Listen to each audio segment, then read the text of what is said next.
Thank you again for tuning into the Gym Bag Journal podcast. I'm your host, Coach Brandy, and today I'm just going to give you a little bit more information about me and my journey to becoming an L2 CrossFit coach. So I'll start with my mom first. Growing up, my mom was a single mom, and she worked nights at a job that required her to be very beautiful. Now, with her working nights, she would have to leave my brother and I with food that we could cook as children. So we ate a lot of hamburger helper, ramen noodles, frozen pizzas, pizza rolls, those sorts of things. And when she was home, she would cook, and she tried to teach me to cook a few times, but I wasn't really into it. But what she was also cooking was your typical Southern food, because we're from the South. So we're talking about a bunch of fried stuff. And so I didn't really learn much about nutrition at that age as a child, which, I don't think that's abnormal. I think most kids aren't learning about nutrition. And I think most kids are easily falling into the paths of their parents as far as nutrition goes. In addition to the food that we were eating, my understanding of what was beautiful was very skewed. Growing up, because of my mom and her job, she had to be very physically attractive. And I would see her taking Phentermine, which is a prescription diet pill that suppresses your appetite. My mom was always very, very thin already.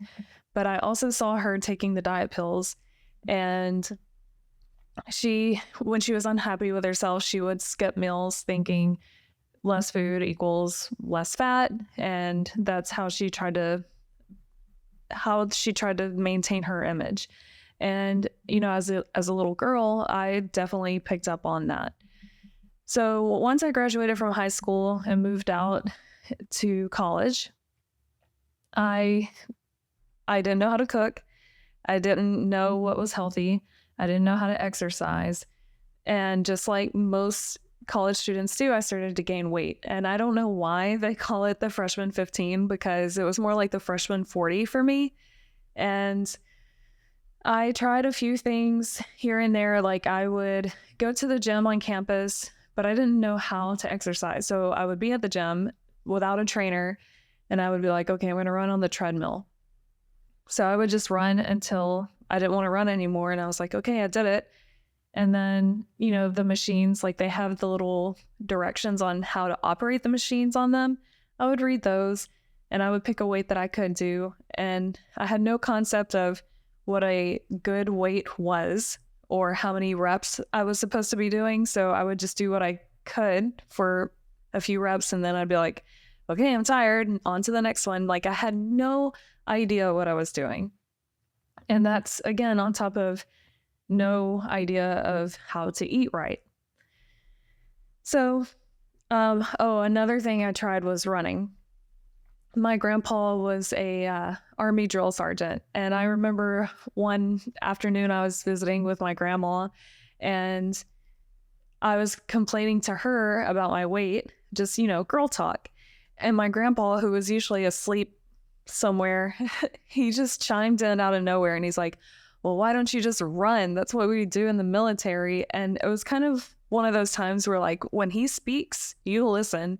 And so I was like, yes, sir. So I did try running for a bit. I was doing about a mile a day, which I still don't even know if that's good. I mean, it's not variety, right? But it is better than nothing. So I did try that for a little bit, but without the understanding of nutrition, I still wasn't really seeing the results that I was wanting. And I think I was just always thinking back to my high school body.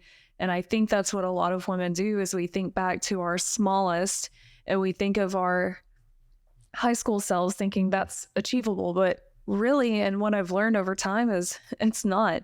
We're not children. So we shouldn't aspire to look like children. We are women, right? So that's one misconception I needed to work through. And I think, again, a lot of people experience that. And so I tried the running for a little while, but eventually I graduated college. I got my first teaching job, which my classroom is upstairs and I'm still in the same building now. But I remember walking up the stairs and being so out of breath. It was embarrassing. And when you work with high schoolers, they call you out on stuff. So I would walk up the stairs, be out of breath. The kids will call me out on it. And I was just miserable.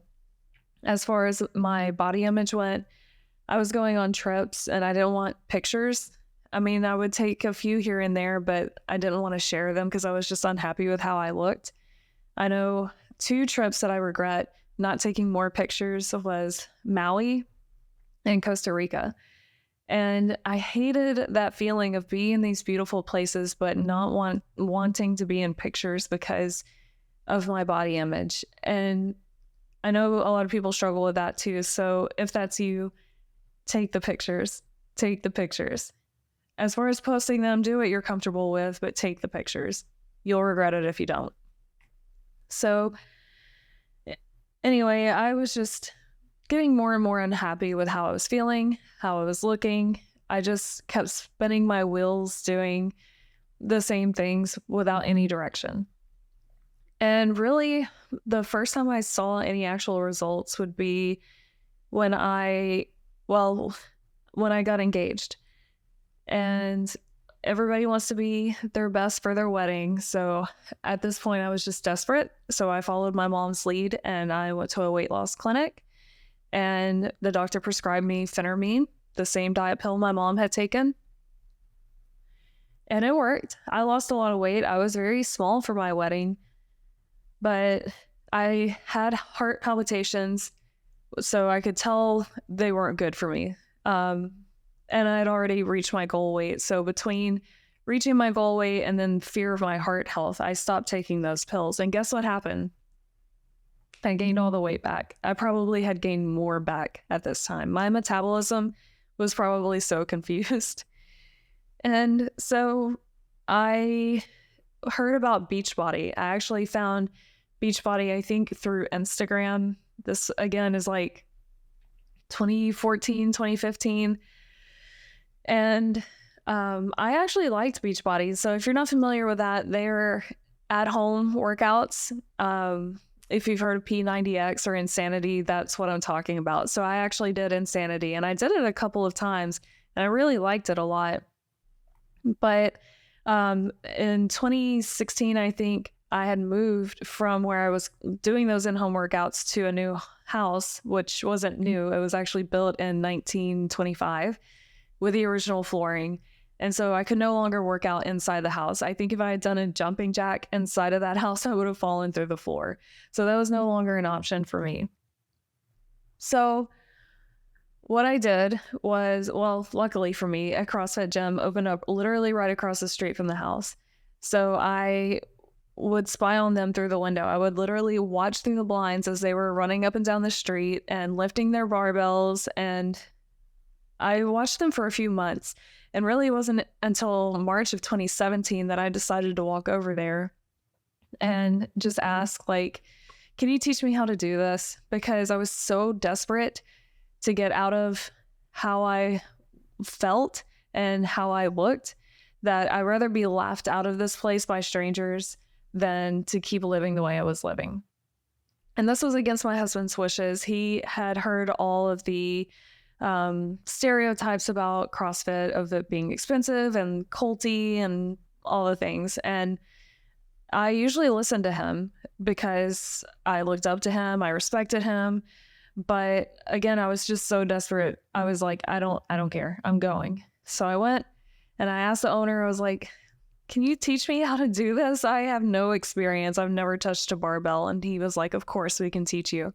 And they did. And that's when I learned about scaling. My first day there, people were doing pull-ups and I was like, well, I'm never going to be able to do that. But through scaling, I eventually was able to do pull-ups and all the things I never thought I could do. And I just fell in love with CrossFit. But what's also interesting about that is they also teach you about nutrition. So you're getting the aspect of having a gym, kind of like having a trainer, the coaches, because they teach you how to do the movements, like the workout's already written, how you can scale it to your ability. So it's like having a trainer. And then the nutrition aspect where you learn about true nutrition. In the CrossFit L1 manual, there's a whole section about nutrition in there that coaches have to learn about. And so I had this whole new motivation. I had a training plan. I knew I was starting to understand food. I went home and empty out all the junk from our pantry and our refrigerator. Anything that had sugar in it, it was gone. Highly processed foods, gone. And that was against my husband's wishes, but I was doing it for us. I was doing that so that we both would live long, healthy, fulfilling lives, so that we could be able to travel and do the things for a long, long time. Unfortunately, he never really got on the same page as me when it came to that. So that and some other issues, we ended up parting ways. But the way that I feel about myself has improved so much since starting CrossFit that I really just want to share that with other people. You know, I went in there trying to find a way to look better, and it didn't take long for me to forget about that and focus more on what I could actually do functionally. Like lifting your body weight is so empowering. And when you learn a new skill that you thought you could never do, it just feels amazing. And so I got addicted to that feeling and walking up the stairs and not being out of breath. And that overrode my reason for showing up as far as like the aesthetic part. But with consistency, I quickly noticed a difference in the way I looked too. And so that became a bonus. Like got me through the door, ended up just being extra bonus.